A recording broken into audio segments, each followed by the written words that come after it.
This is In a Minute, and I'm Robin Heiskell.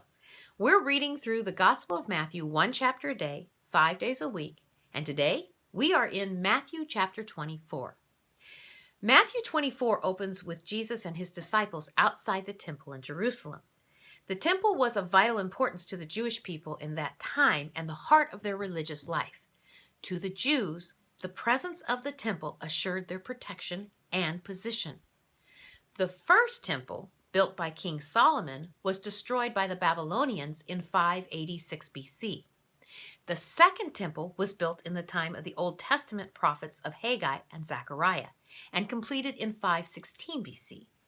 Around 20 BC, Herod the Great, ruler of Israel under Roman authority, began a major remodeling project that lasted beyond his life and was finally finished in 64 AD after the time of Christ. This temple stood completed for only 6 years before being completely destroyed by the Romans in 70 AD, thus fulfilling the prophecy of Jesus in verse 2 of Matthew 24. Jesus' statement puzzled his disciples, and when they had a chance, they asked when these things would happen and when would his kingdom finally be set up for all eternity. Jesus' answer was mind-blowing and takes us from that time through all of history that has already happened and even further beyond our present into the time of his second coming. God is sovereign and God has a plan. God's plan of salvation is that through Christ, his people would become the temple and his spirit would dwell in them.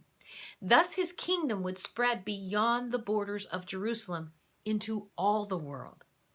This must happen, for the end time is coming, but no one knows exactly when that will be. There will be signs that indicate its closeness. What are we as followers of Christ to do in the meantime? Jesus says in Matthew 24 that the wise servant of God will always be busy with kingdom business, always be watchful, and always be ready for Christ's return. But don't take my word for it. Read it for yourself.